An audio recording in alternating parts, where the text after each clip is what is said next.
మీకు ఎలాంటి సినిమాలు మీరు ఎలాంటి సినిమాలు చూడడానికి ఇష్టపడతారు Chiru sir? What films do you enjoy watching?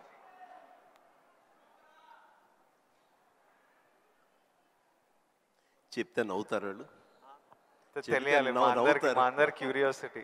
ఎందుకంటే మా ఇంట్లో నవ్వుతారు. అది మిక్కీ మౌస్, లార్ల్ అండ్ హార్డీ, ఇలాంటి సినిమాలన్నీ చూస్తుంటాను. అండ్ ఇది మన ఇలాంటి సినిమాలన్నీ కామెడీ సినిమాలు చూస్తుంటాను. సినిమాలుగా చూస్తే జాకీ చాన్ సినిమాలు చూస్తుంటాను, ఆ యాక్షన్ హై ప్యాక్డ్. ఇంకొంచెం బెటర్ సినిమాలు అంటే ఇప్పుడు టాప్ గన్ అని మొన్న వచ్చింది కదా, టామ్ క్రూజ్, ఇలా చూస్తుంటాను.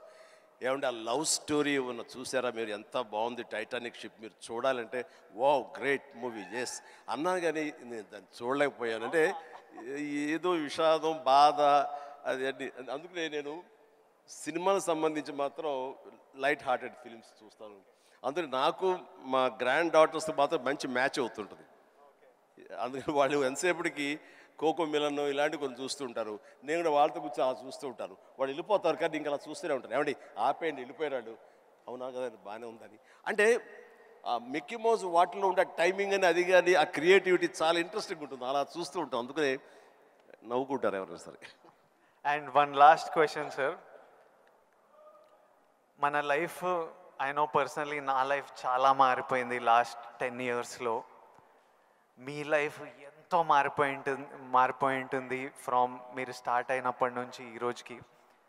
కానీ నాకు ఇంకా నా హెడ్లో ఇంకా ఆ పిల్లోడిని, ఎందుకంటే నేను 25 years వరకు ఒక లైఫ్ చూశాను, ఇప్పుడు 34.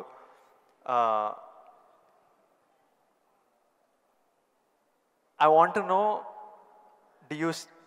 ఇంకొన్ని అలవాట్లు అలా ఉండిపోతాయి. ఫర్ ఎగ్జాంపుల్ కొన్ని మిడిల్ క్లాస్ అలవాట్లు, అలానే మీరు ఎంత లగ్జరీ ఎంత డబ్బు చూస్తున్నా కొన్ని హ్యాబిట్స్ అలా ఉండిపోతాయి. ఫర్ ఎగ్జాంపుల్ నేను ఇప్పటిదాకా నా షాంపూ బాటిల్ అయిపోతే ఇంకా దాంట్లో నీళ్లు నింపి ఇట్లా షేక్ చేసి పోసుకొని అప్పుడే బాటిల్ పడేస్తాను, లేకపోతే నా వల్ల కాదు పడేయడం. అట్లాంటిది మీకేం హ్యాబిట్స్ ఉన్నాయి ఈ రోజు వరకు? నా మనసును టచ్ చేసావు. నేను నా గోడు చెప్పుకుంటాను. లైట్లన్నీ ఆన్ చేసి వెళ్ళిపోతానండి, నేను మళ్ళీ వెళ్ళి అన్నీ ఆఫ్ చేసుకుంటూ వెళ్తానండి. టెల్ మీ ఒక 5 చెప్పండి ఇలాంటివి. అలాగా తర్వాత హీటర్ ఆన్ చేస్తారు, గీజరు, అంత స్నానం అయిపోతే వెళ్ళిపోతారు. నేను ఎత్తుక్కుని గీజరు ఆన్ చేస్తాను. ఇప్పుడు టెన్షన్ ఎక్కువైపోయి ఏం చేస్తారంటే నా మొబైల్లోనే మా ఇంట్లో ఉండే ఆల్ లైట్స్, ఏసీస్ ఇవన్నీ. మీరు నమ్మరు, ఇవాళ చరణ్ ఏదో బ్యాంకాక్ వెళ్ళిపోయాడు, వెళ్ళిన తర్వాత ఆవిడ ఫ్లోరు క్లోజ్ చేశారు. ఏమైనా లైట్లు ఆన్ చేసి వెళ్ళిపోయారు ఏంటో చెప్పేసి మొబైల్ యాప్ ఓపెన్ చేసి, అరే చాలా 5-6 లైట్లు ఆన్ చేస్తున్నాయి, ఎవరి కోసం ఇవి చూసుకోరు వ్యవహారాలు అని చెప్పేసి మొత్తం అంతా కలిపి అన్నీ ఆఫ్ చేసుకుని వచ్చాను. దీన్ని మిడిల్ క్లాస్ మెంటాలిటీ అంటారు. ఇది అవసరం ఈ రోజున. వాటర్ కూడా ఎక్కువ, ఎస్ థ్యాంక్ యూ. ఈ రోజున నువ్వు అంటున్నావు నువ్వు షాంపూ చెప్పావు కదా, నేనేం చేస్తాను చెప్పనా, అయిపోయిన సోపులన్నీ కలిపి గట్టిగా కంప్రెస్ చేసి, ఇది నిజమండి నమ్మరు, ఇది చెబితే సో ఇలా నీళ్లు పోసుకునే కుదించి ఆఖరిగా షాంపూ అది నేను వాడతాను. అందుకనే ఆయన చెప్పగానే ముందు నాకు చాలా రిలేట్ అయ్యాను నేను. సో సోప్ ముక్కలన్నీ కలిపి కంప్రెస్ చేసి అదో సోప్లాగా వాడి అది వాడతాను.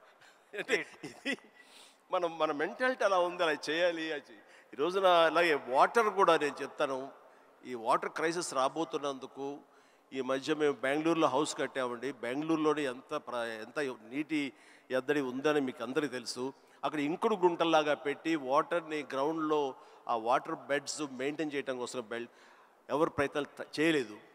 అలాంటివి చేయాలని చెప్పేసి నేను 1 year బ్యాక్ అన్నీ ఏర్పాటు చేశాను. ఇప్పుడు ఈ మధ్య దాన్ని ట్వీట్ చేశాను, ఇలా చేశాను బెంగళూరులో నా ఇంట్లో. ఇది ప్రతి ఒక్కరు చేసే కనుక ఆ నీటి రిజర్వ్ కన్జర్వేషన్ మనం ప్రొటెక్ట్ చేసుకోవచ్చు అని చెప్పేసి చాలా అవసరం అండి. ఇది ఇలాంటివన్నీ కూడా చూసేవాళ్ళకు ఉంటుంది. రేపు పొద్దున మేము సంద కలిపి సోపు ముక్కలని మడతపెట్టి అని రాస్తారు, అది ఎగతాళిగా రాస్తారు. మీరు దాని నుంచి నీతిగా రాయండి, 10 మందికి ఉపయోగపడుతుంది.